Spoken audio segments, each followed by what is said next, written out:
प्रोनेसिस investor academy के इस brand new video में आप सभी का बहुत बहुत स्वागत है।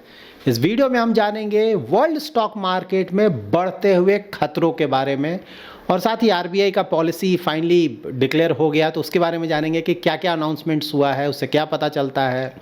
फिर जापान में इंटरेस्ट रेट में चेंजेस आ रहे हैं, इसके बारे में भी आप लोग का क्वेरी आया था, उसके बारे में डिस्कस करेंगे। और मोस्ट इम्पॉर्टेंटली माइकल बरी ने एक और चेतावनी दिया है हमें कि एक बड़ा क्रैश आने वाला है और ये क्रैश शायद 2000 का जो .com बबल था उससे भी बड़ा क्रैश होगा। उसके बारे में जानेंगे कि भाई क्यों बोल रहे हैं, ऐसा बोल रहे हैं वो तो ठीक है, लेकिन उससे ज़्यादा ज़रूरी ये जानना है कि ऐसा क्यों बोल रहे हैं। सभी कुछ डिटेल में जानेंगे। इन्फॉर्मेटिव वीडियो है, पूरा देखें, अच्छी तरह से समझें। पसंद आए तो लाइक और शेयर जरूर करें। पहली बार हमारे यूट्यूब चैनल पे आ रहे हैं तो चैनल को जरूर सब्सक्राइब करें। मार्केट अपडेट से स्टार्ट कर लेते हैं कि इंडियन स्टॉक मार्केट में आज क्या हुआ है, उसके बाद जो भी टॉपिक्स मैंने बोला है उसको कवर करूंगा। इंडियन मार्केट्स अगर आप देखेंगे तो लार्ज कैप तो थोड़ा बहुत परफॉर्मेंस आया है और सेक्टर और थीम देखें, आईटी का परफॉर्मेंस, ऑटो और बैंक, इनका परफॉर्मेंस तो ठीक रहा है, लेकिन अगर नीचे देखेंगे खासकर डिफेंस तो बहुत ज़्यादा गिरा हुआ है। और अगर आपका इंडिविजुअल स्टॉक पोर्टफोलियो है ना तो देख रहे होंगे आपको बहुत सारे स्टॉक्स के हालात बहुत ख़राब चल रहे हैं अभी। तो यस, ओवरऑल मार्केट कोई बहुत ज़्यादा अच्छा नहीं कर रहा है। सबसे पहले आरबीआई के अनाउंसमेंट के बारे में जान लेते हैं। तो आरबीआई ने 25 बेसिस पॉइंट का रेट कट किया है, तो रेपो रेट अब 5.25% हो गया है। तो देखिए, ये तो हम लोग डिस्कस कर रहे थे कि about 25 basis to 50 basis point cut करने का लीवे तो था आरबीआई के पास, इसमें कहीं कोई डाउट नहीं था। लेकिन हाँ, ये सस्पेंस बना हुआ था कि इस बार ही रेट कट होगा कि नहीं। बट हाँ, आरबीआई गवर्नर जब से आए हैं, नए आरबीआई गवर्नर, तब से तो ग्रोथ ओरिएंटेड ही लग रहा है ना। जहाँ भी मौका मिल रहा है कि भाई ग्रोथ को बढ़ाया जाए, वहाँ वहाँ वो एक्शन ले रहे हैं। और इस बार का भी रेट कट वही शो करता है कि भाई किसी भी कीमत पे ग्रोथ को बढ़ाना है। तो चलिए, अच्छा है, रेट कट जब भी होता है, मैंने पहले ही बताया है, वो इकोनॉमी के लिए बहुत अच्छा होता है। तो देखिए, रेट कट से क्या होगा कि जैसे बैंक से जब आप लोन लेने जाएंगे ना तो आपका लोन थोड़ा सस्ता हो जाएगा, जो कि बहुत अच्छा है, इकोनॉमी को बहुत हेल्प करता है। मार्केट के लिए भी उसे एक पॉजिटिव माना जाता है, क्योंकि भाई अगर लोन सस्ता होगा, आप ज़्यादा लोन लोगे, ज़्यादा सामान खरीदोगे, तो ओवरऑल इकोनॉमी के लिए अच्छा होगा। और यस, आरबीआई ग्रोथ फोकस तो है, इसमें कहीं कोई डाउट नहीं है। इसके साथ साथ आरबीआई ने ये भी बोला है कि सिस्टम में 1 लाख करोड़ का लिक्विडिटी इंजेक्ट करने जा रहे हैं। तो इंजेक्ट कैसे करेंगे? तो देखिए, ओएमओ परचेज बोलते हैं, ओपन मार्केट ऑपरेशंस। इसके द्वारा जो सरकारी बॉन्ड्स है ना, गवर्नमेंट सिक्योरिटीज़, उसको आरबीआई खरीदेगा। और जब बॉन्ड्स खरीदेगा तो उसके लिए पैसा देना पड़ेगा, तो उसके कारण सिस्टम में लिक्विडिटी आएगा। ठीक है, तो ऑफकोर्स लिक्विडिटी बहुत अच्छा होता है सिस्टम के लिए, जितना ज़्यादा हो। उसके बाद 3 year dollar rupee buy sell swap $5 billion का करने जा रहा है। ठीक है, तो ये भी बहुत बड़ा बात है, क्योंकि आप देख रहे हैं ना डॉलर के मुकाबले रुपये में प्रॉब्लम चल रहा है इधर। तो इन दोनों इनिशिएटिव्स के कारण एक तो मार्केट में लिक्विडिटी बढ़ेगा और दूसरा रुपये को भी थोड़ा सपोर्ट मिलेगा। बहुत ज़्यादा डिप्रिसिएट कर रहा था तेज़ी से, तो थोड़ा स्टेबिलिटी वहाँ पे मिलेगा, जो कि बहुत बड़ा पॉजिटिव है। ग्रोथ को लेकर आरबीआई का बोलना है कि पहले भाई बोल रहे थे आरबीआई कि 6.8% के आसपास का ग्रोथ वो बोल रहे थे ना, अब बोल रहे हैं कि नहीं, 7.3% का ग्रोथ आएगा फाइनेंशियल ईयर 25-26, जो कि बहुत अच्छा है। देखिए, ये तो हम लोग पहले से भी डिस्कस कर रहे थे ना कि भाई जैसा चल रहा था 7% प्लस तो रखा ही, वो उतना ग्रोथ तो आना ही है। तो फाइनली आरबीआई ने भी बोला कि नहीं, उतना ग्रोथ आएगा। थर्ड क्वार्टर के लिए वो बोल रहे हैं 7% का ग्रोथ रेट, फोर्थ क्वार्टर के लिए बोल रहे हैं 6.5% का ग्रोथ रेट, और नेक्स्ट फाइनेंशियल ईयर 26-27 के फर्स्ट क्वार्टर के लिए बोल रहे हैं कि ग्रोथ रेट अबाउट 6.7% रहेगा। सेकेंड क्वार्टर में growth rate, GDP growth rate 6.8% रहेगा। सो यस, जीडीपी वाइज तो बहुत अच्छा है, मतलब सारे नंबर्स अच्छे ही है। इन्फ्लेशन को लेकर बोलना है, सीपीआई इन्फ्लेशन को लेकर कि भाई इन्फ्लेशन बहुत कम है, उम्मीद से बहुत कम चल रहा है। आरबीआई जितना उम्मीद कर रहा था उससे बहुत कम है। तो 2025-26 में सीपीआई इन्फ्लेशन 2% रहने का उम्मीद है, और थर्ड क्वार्टर में इन्फ्लेशन 0.6% रहेगा। सीपीआई इन्फ्लेशन बहुत कम।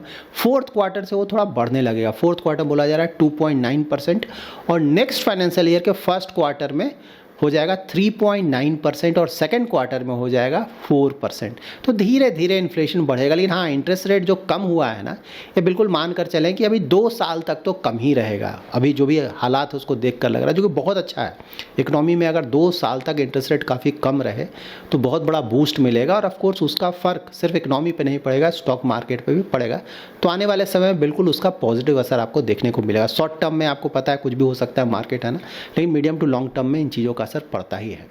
इसके अलावा एक और बहुत बड़ा गुड न्यूज़ ही बोलेंगे इसको कि भाई फिच जो कि क्रेडिट रेटिंग एजेंसी है, उसने भी जो जीडीपी ग्रोथ का प्रोजेक्शंस थानों से बढ़ाया है। पहले वो बोल रहे थे 6.9% फाइनेंशियल ईयर 25-26, उसको बढ़ाकर वो भी बोल रहा है 7.4%, आरबीआई से भी ज़्यादा बोल रहे हैं, जो कि बहुत बड़ा पॉजिटिव है। रीज़न क्या है? वही स्ट्रॉन्ग कंज्यूमर स्पेंडिंग, ठीक है, जीएसटी रिफॉर्म्स, ठीक है, स्ट्रॉन्ग डोमेस्टिक डिमांड, क्योंकि जो भी हुआ है ना, जीएसटी कट हुआ है, उसके बाद इनकम टैक्स की तरफ से कट हुआ है या फिर रेट कट्स हो रहे हैं, उससे आपको जो डोमेस्टिक डिमांड है तो बढ़ रहा है धीरे धीरे, आने वाले समय में और बढ़ेगा, उसका पॉजिटिव असर जीडीपी पे पड़ रहा है।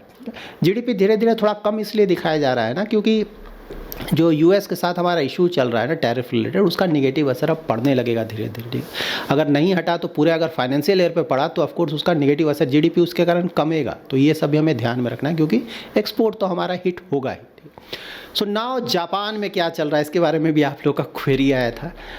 तो देखिए, जापान में जो भी चल रहा है उसका ऑफ कोर्स असर पूरे वर्ल्ड इकोनॉमी पे पड़ता है, ठीक है, स्टॉक मार्केट्स पे पड़ता है। क्यों पड़ता है ये समझ लेते हैं। तो देखिए, जापान का जो 30 ईयर गवर्नमेंट सिक्योरिटी का बॉन्ड है ना, उसका इंटरेस्ट रेट देखेंगे, जिसे यील्ड बोलते हैं, वो 3.43% चला गया, जो कि रिकॉर्ड है, बहुत ऊपर है जापान के स्टैंडर्ड से। जापान आपको पता है जीरो इंटरेस्ट रेट वाले ज़्यादातर वहाँ पे सालों से ऐसे ही चल रहा था, डिकेड्स, इनफैक्ट सालों भी क्या बोलेंगे, ठीक है, जीरो इंटरेस्ट रेट के आसपास। तो वहाँ अब देखा जा रहा है कि इंटरेस्ट रेट ऊपर जा रहा है, ठीक है। और इससे भी बड़ी बात, बैंक ऑफ जापान का बोलना है कि भाई वो रेट हाइक करने जा रहे हैं, इंटरेस्ट रेट और बढ़ाने जा रहे हैं। तो उसी के कारण वहाँ का जो बॉन्ड यील्ड है वो बढ़ रहा है। तो ये बहुत बड़ी बात है, क्योंकि जापान में मतलब दशकों से जीरो इंटरेस्ट रेट के आसपास था। तो जीरो इंटरेस्ट रेट के आसपास का फ़ायदा क्या हुआ कि बहुत लोगों ने जापान में पैसा उठाया और दूसरे कंट्रीज़ में इन्वेस्ट करने लगे। इसे बोलते हैं येन कैरी ट्रेड, इसके बारे में आपने सुना होगा ना। तो अब जो भी ट्रेड्स था वो तो अनवाइंडिंग होगा ना भाई, जापान में भी अच्छा खासा इंटरेस्ट मिलने लगा है, ठीक है, तो बाहर क्यों जाए। तो जापान का जो पैसा जापान में रहेगा और प्लस जापान से जो बाहर निकला है वो पैसा भी वापस आएगा ना। बोला जा रहा है 4 ट्रिलियन यूएस डॉलर्स के आसपास या उससे भी ज़्यादा ना जापान का पैसा बाहर इन्वेस्ट हुआ है ना, यूएस में, यूरोप में, इवन इंडिया में भी थोड़ा बहुत इन्वेस्ट हुआ होगा। तो पैसा का थोड़ा भी वहाँ वापस आने लगेगा तो पूरे वर्ल्ड पे उसका निगेटिव असर पड़ेगा। और साथ ही बोला जा रहा है कि जापान का जो गवर्नमेंट है वो 135 बिलियन यूएस डॉलर्स का स्टिमुलस पैकेज देने जा रहा है। तो इतना ज़्यादा पैसा खर्च करोगे मतलब कि ज़्यादा बॉन्ड इशू करोगे मार्केट पे, उसके कारण भी जो यील्ड्स हैं वो ऊपर जा रहे हैं। जापान में इंटरेस्ट रेट बढ़ने से वहाँ का जो करेंसी है येन, वो भी धीरे धीरे स्ट्रांग हो रहा है, आने वाले समय में और ज़्यादा स्ट्रांग होगा, जिससे कि जापान का जो एक्सपोर्ट्स है ना उस पर उसका नेगेटिव असर पड़ेगा। तो देखिए, जो भी जापान का पैसा है बाहर जब वो वापस आएगा तो ऑफकोर्स जो ओवरऑल लिक्विडिटी है, ग्लोबल लिक्विडिटी, उसमें कमी आएगा, क्योंकि पैसा बाहर निकल रहा है। और साथ ही बॉन्ड यील्ड्स पे भी फर्क पड़ेगा वर्ल्ड वाइड, थोड़े बहुत बॉन्ड यील्ड्स बढ़ने लगेंगे और इसका कुछ हद तक निगेटिव असर इक्विटी मार्केट्स पे भी पड़ेगा। तो ये सब फर्क पड़ेगा और थोड़ा फर्क दिख भी रहा है आपको। इंडियन मार्केट पे कोई बहुत ज़्यादा फर्क नहीं पड़ने जा रहा है, ठीक है, ये बात मानकर चले, क्योंकि ज़्यादातर ये सब पैसा है ना वो यूएस में इन्वेस्ट हुआ है, थोड़ा यूरोपियन कंट्रीज़ में इन्वेस्ट हुआ है। लेकिन हाँ, सेंटीमेंट का तो फर्क पड़ता है ना, अगर बाहर निगेटिविटी फैलेगा तो इंडियन स्टॉक मार्केट पे भी थोड़ा तो फर्क पड़ जाएगा सेंटीमेंट के कारण, ठीक है। लेकिन हाँ, कोई बहुत ज़्यादा निगेटिव असर आइडियली नहीं पड़ना चाहिए। अब जान लेते हैं कि माइकल बरी ने क्या चेतावनी दी और क्यों बोल रहे हैं कि ये जो क्रैश आएगा वो .com से भी बड़ा क्रैश आएगा। तो देखिए, माइकल बरी को बिग शॉट भी बोला जाता है ना। उन्होंने पहले भी जो क्रैशेस हुए थे लाइक 2007-8 उसको भी उन्होंने प्रेडिक्ट किया था, सही से प्रेडिक्ट किया था। तो ऑफ कोर्स वो जो बोलते हैं आइडियली हमें सुनना चाहिए, बहुत बड़े इन्वेस्टर हैं, ठीक है। तो उनका बोलना है कि भाई क्यों क्रैश आ सकता है। तो एक तो देखिए, जो कि डेली बेसिस पे हम लोग ऑलमोस्ट डिस्कस करते हैं कि भाई एआई रिलेटेड जो स्टॉक्स हैं वहाँ पे ओवर वैल्यूएशन बहुत ज़्यादा हो गया है, लाइक एनवीडिया जैसे स्टॉक्स। बात सही है कि वहाँ प्रॉफिट भी वो कंपनी अच्छा कमा रही है, इसमें कोई डाउट नहीं, लेकिन फिर भी जो स्टॉक जिस तरह से ऊपर गया है वो बिल्कुल बिकॉज ऑफ हाइप है, हाइप बहुत ज़्यादा है और एआई में ऑलरेडी बबल बन चुका है और ये बिल्कुल गिरेगा। एग्जैक्टली कब गिरेगा नोबडी नोज, लेकिन गिरेगा, ठीक है। दूसरा एक बहुत इंपॉर्टेंट पॉइंट उन्होंने बोला है ना, पैसिव इन्वेस्टिंग बहुत ज़्यादा हो रहा है, ठीक है। पैसिव इन्वेस्टिंग आपको पता है, जैसे इंडेक्स में जब आप इन्वेस्ट करते हैं ना तो वहाँ स्टॉक के वैल्यूएशन से कुछ लेना देना नहीं है, क्वालिटी से कुछ लेना देना नहीं है, या फिर उसके वैल्यूएशन से कुछ लेना देना नहीं। भाई आपने जो पैसा दिया उस इंडेक्स में जो जो स्टॉक्स हैं, जो जो वेटेज है उसी के अनुसार इन्वेस्ट हो गया। जैसे एनवीडिया है, बहुत ज़्यादा ओवर वैल्यूड है, तो हो सकता है कुछ लोग डर से फिलहाल इन्वेस्ट ना करें उसमें, लेकिन अगर आप इंडेक्स इन्वेस्टिंग करते हैं तो एनवीडिया में वो इंडेक्स, अगर इंडेक्स में एनवीडिया है उसका पर्टिकुलर वेटेज है तो आपको वहाँ इन्वेस्ट करना ही होगा। ठीक है, आप चाहें ना चाहें, फंड मैनेजर नहीं चाह रहे इन्वेस्ट करना, लेकिन फिर भी करना पड़ेगा क्योंकि इंडेक्स का इन्वेस्टिंग है या फिर ETF का इन्वेस्टिंग है। तो यही वो बोल रहे हैं कि भाई इसके कारण भी जो वैल्यूएशन है वो और ज़्यादा बढ़ रहा है, क्योंकि इंडेक्स में बहुत ज़्यादा पैसा जा रहा है, ETF में बहुत ज़्यादा पैसा जा रहा है, और वहाँ पे उसमें एक बड़ा हिस्सा एनवीडिया में जा रहा है क्योंकि उसका वेटेज ज़्यादा है, या फिर दूसरे AI स्टॉक्स में जा रहा है क्योंकि उसका वेटेज ज़्यादा है, ऑल्दो वैल्यूएशन ज़्यादा है फिर भी जा रहा है। तो यही बोल रहे हैं कि ये एक तरह से बोला जा सकता है कि बिना सोचे समझे इन्वेस्टमेंट हो रहा है, तो इसका भी नेगेटिव असर पड़ेगा क्योंकि ये वैल्यूएशन को और ज़्यादा बढ़ा रहा है। ठीक है, साथ ही बोल रहे हैं कि टेक कंपनीज़ में अकाउंटिंग ट्रिक्स भी चल रहे हैं। इसके बारे में मैंने आपको बताया था कुछ दिनों पहले कि वो जो डिप्रिसिएशन कर रहे हैं ना, वहाँ पे इशू आ रहा है। जैसे चिप है, चिप का लाइफ मान लीजिए 5 ईयर्स चल सकता है, लेकिन चिप का लाइफ 10 ईयर्स दिखाया जा रहा है, उसको धीरे धीरे डिप्रिसिएट कर रहा है, 10 ईयर्स में डिप्रिसिएट किया जा रहा है, जिसके कारण जो एक्सपेंसेस हैं ना वो कम हो जा रहे हैं। ठीक है, उसके कारण प्रॉफिट बढ़कर दिख रहा है। लेकिन आप जिसका 10 साल का डिप्रिसिएशन दिखा रहे हैं, अगर वो चिप 5 साल में ही ना ऑब्सोलीट हो जाता है, क्योंकि चिप है ना, आपको पता है बहुत जल्दी जल्दी इसका लाइफ साइकिल है। पता चला अभी जो चिप है कुछ साल के बाद नहीं चला क्योंकि दूसरा आ गया, ज़्यादा पावरफुल चिप आ गया, तो इसका यूज़ खत्म हो जाएगा। यही बोला जा रहा है कि भाई तुम डिप्रिसिएट, इसका लाइफ बहुत ज़्यादा शो करो, लॉन्ग टर्म तक डिप्रिसिएट करो, हो सकता है बीच में ही उसका लाइफ ही खत्म हो जाए या फिर वो कोई दूसरा चिप आ जाए, उसका यूज़ ही खत्म हो जाए। तो उस समय क्या करना होगा कि उस समय आपको अचानक पूरा का पूरा डिप्रिसिएशन एक साथ करना पड़ेगा। आपका जो प्रॉफिट है बुरी तरह से नीचे चला जाएगा, और ऑफकोर्स उस समय तो मार्केट बुरी तरह से क्रैश हो जाएगा, क्योंकि जहाँ भी थोड़ा निगेटिविटी दिखाए, क्योंकि वैल्यूएशन ज़्यादा है, बुरी तरह से गिरेगा। ठीक है, तो और इनफैक्ट माइकल बरी सिर्फ बोल नहीं रहे, वो कर भी रहे हैं। मतलब बहुत सारे स्टॉक्स में उन्होंने शॉर्ट लिया हुआ है। उनका जो हेज फंड था उसको बंद करके डी रजिस्टर कर दिया उन्होंने। उनका बोलना है कि भाई कुछ सालों तक मार्केट गिरा रहेगा, तो आप समझ रहे हैं ना, वो जो हेज फंड था उनका, उसको बंद करके डी रजिस्टर कर दिया है, और बहुत सारे स्टॉक्स पे उन्होंने शॉर्ट्स लिया हुआ है। ठीक है, तो उनका बोलना है जैसे हाइपर स्केलर्स हो गए ना, बात सही है, भी तो हम लोग डेली बेसिस पे डिस्कस करते हैं।